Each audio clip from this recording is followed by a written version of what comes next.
Action. Welcome back. Conversation with Larry Love. How you doing? I'm great, Larry. I had a little accident with some water.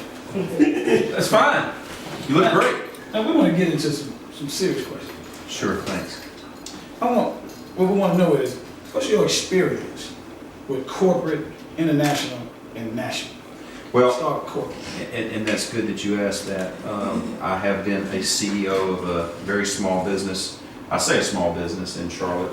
In the past 4 years, employing over 100 people.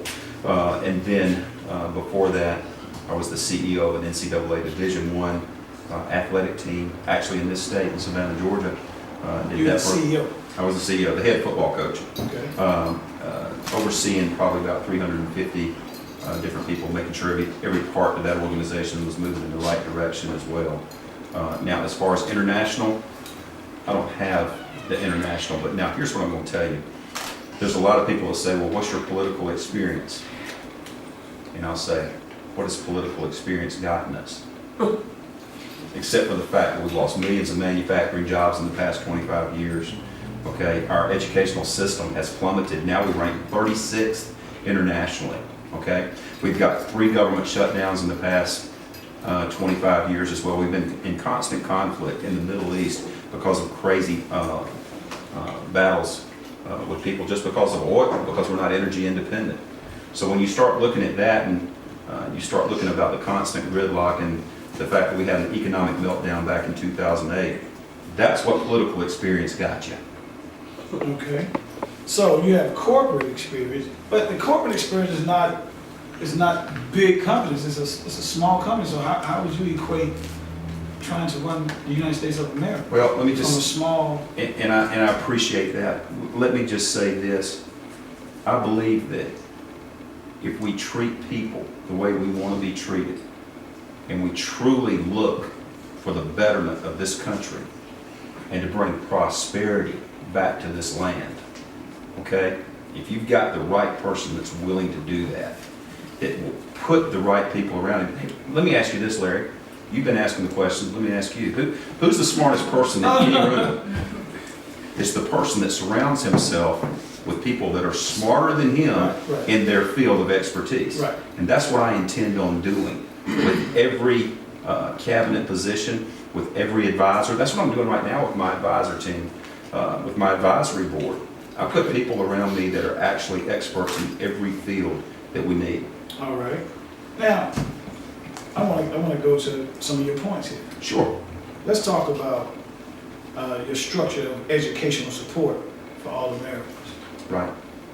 Well, if you think about it, we've got a free educational system that gives everybody an education through the 12th grade for free. And that was set up over 100 years ago. And at the time, a high school diploma was all a middle-class citizen needed to be successful in life. They could have the American dream, but times have changed. We have progressed, and now that high school diploma doesn't really get you anywhere. So in order for a middle-class citizen to get where they need to be in a career, they have to go to college and get a degree, which means they have to take out a student loan. Right. Let me ask you this. Do you think it's right that our federal government profits on student loans? Because they do. And right now there's $1.2 trillion in student loan debt. The way that we're going to change things, number one, we've got a plan that will eliminate the student loan debt, the $1.2 trillion.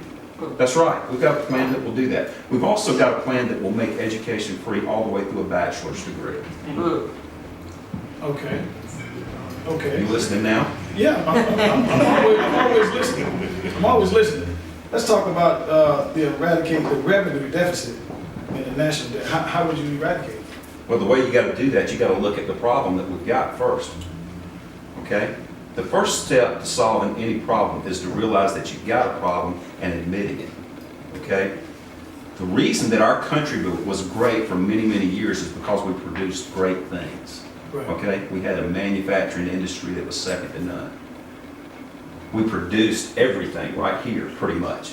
But over the past 25 years, we've become a consumption-based nation. And all we have done is buy and consume. And we think it's been good because it was cheap goods. But if all you're going to do is buy and consume and you're not going to produce and sell, you're going to end up going broke, which is why we're 18 trillion in the hole right now. Okay? If we want to get out of the hole, we got to get back to producing, people. That's right. Okay. Now, how would you restore Social Security to financial health? The way you restore the whole system, Social Security, our economy, our educational system, is bring those jobs back here and put hard-working, God-fearing people back. Well, how are you going to get these rich people to bring these jobs back? We've been seeing this and watching this on TV for a few years now, of threatening them with their money overseas. I haven't seen anything happen to these people that are taking their money and putting it in banks overseas so they don't get taxed. Okay, they came up with, we're going to give incentives if you bring jobs back. Which is the same thing that our Republican nominee did. But we haven't seen anything. Right. Who's to say that you're going to be able to do that? Well, if the people elect me as their president, we're sending a mandate that that's what we're going to do. Okay? Because I am an outsider. But if we do, what type of mandate? I mean, we're sending. Let me just say this: if the people of this country, good Lord willing, and they see it my way, they elect me as president, we're sending a mandate to Washington, okay, that the same old is not going to go on anymore. No more pointing the finger and casting the blame at somebody else when things go wrong. Okay, no more patting your own self on the back when things go right. That's actually the opposite of what should be going on. Our leaders, when things go wrong, they need to realize that when they point the finger, there's three of them pointing right back at them. Okay, all right. Now, we talked about, here at home. Let's talk about overseas. Sure. If you was the President of the United States, what would you do about what's going on with supposedly our brother, Israel? I want to give that question to you. Because right now, Israel is ticking us off. Well, yes, they are, but no, they're not. Okay? Israel is our friend, and they are our biggest ally, not just in the Middle East. They're our biggest ally, period. Okay? And the president of Israel just came over here from a letter that the speaker sent, not the president. Right. And came over here and spoke in Congress without the president asking him. Well, and actually, would you like that if you was the president? Actually, that act that the speaker committed, and also the act that the 47 Republicans just committed and sent the letter to the government of Iran. Wouldn't that be treason? Well, it's actually a violation of the Logan Act, which, in my humble opinion, is borderline treason. Yes, it is. What do we do about that? Or can we do anything about it? Oh yeah, you can do a lot about that. Okay. I think that all the Republicans, constituents that elected those 47, that actually put their name on that letter, they need to be calling and they need to be writing and say, look, hey, look, you can oppose our president, you can not appreciate some of the things, and you can even disagree, but you better respect that office, because that office is the highest office that you can serve in. And that's what should be going on, because according to the Logan Act, only the president is the one. The president and the president alone is the one that's supposed to go negotiate with other leaders of other governments. Right. I don't think it's not what I think. Do you think anybody's head's going to roll for this, or just the same old thing up there on the hill? It's too early to tell. Okay. But I will say this. Okay. I've looked at a bunch of our presidents in the past. I agree with some of them on some of the things, and then there's some other things that our presidents have done that I don't agree with. Okay. There was one thing that I liked about a Republican president before, and that was Ronald Reagan. There wasn't much that I liked about him. Ronald Reagan. You know what he did? Whenever anybody opposed him, he got up there with the bully pulpit and he told the American people, now look, you elected me to do this, but now you've got this senator over here in the state of whatever it is, and he's opposing me, but you voted for me to get this done. You need to pick up the phone and you need to call him. If you don't do that, you'll need to start the recall vote right now. And that's what you would do? That's what I would do. Okay. We don't have much time. Okay. A few more questions. How would you create prosperity and full employment for all? How would you do that? Well, here's the thing. We talk about raising the minimum wage. Yeah. Okay? I think that we need to look at attacking that problem another way. Let's think about just simple economics, supply and demand, okay? Of course, if there's a small supply of whatever it is, then demand goes way up, right? Right. So if we've got a job surplus, in other words, we don't have enough workers to hit all the jobs, okay, then the demand for those workers goes up, which means their wages go what? They go up. Okay, and that's what we're going to do. We're going to bring back all these jobs. We're going to bring back millions in the manufacturing industry. We're going to create millions in just improving our infrastructure. And people say, well, how are you going to do that right now? Well, we got to do it right now with the infrastructure. We're going to pay more later because the interest rates are low right now. At the same time, in the field of energy, we'll create another 3.5, 4 million jobs right there. That's going to create a job surplus, which is going to make wages go up because now all the companies out there are going to have to compete to keep the people. And if they don't, they're going to go out of business. Okay, all right. Yep. Now, how do people donate to your campaign? Can you tell the people out there how they can go?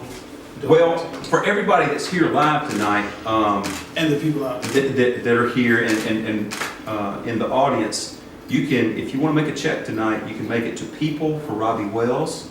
Of course, the requirements are it has to be, in a year's time, it has to be under $2,600. The max you can give is a $2,600 donation as an individual. For those that are going online, they can go to RobbyWells2016.com. That's ROBBYWELLS 2016.com. And there's actually a contribute button right there that you can do that. All right. Now, social media. Are you on Twitter? Are you on Instagram? Are you on Facebook? We're on all of it. In fact, on Twitter, it's at Robby Wells, and then on Twitter, it's rwells45. That's Instagram, excuse me. And then Facebook is Robby Wells for president. All right. Now, what I want you to do, look out into the audience of the camera. I'm going to give you this time before we go. Sure. Anything that you want to say to the Americans? Anything I want, okay.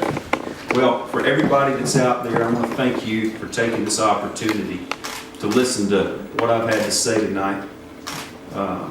This campaign is actually for each and every one of you. I believe that the greatest love that any man can show is that he lays down his life for his friends, and I've taken a very strong stand for the people of this country, for each and every one of you. I'm asking each and every one of you to rise up with me. You know, in 2008, we had hope and change. 2012, we moved forward so that in 2016 we can once and all love and serve our fellow man. The love of an underpaid and overworked school teacher that serves her students just so they can get ahead in life. The love of a single mom that works through the night just to serve her children by putting food on the table. The love of all our young people that put that uniform on and serve in the military, laying their lives on the line, serving for you and for me.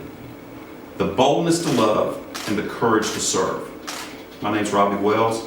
I'm running for president in 2016. And I need your help so that we can all together rise up.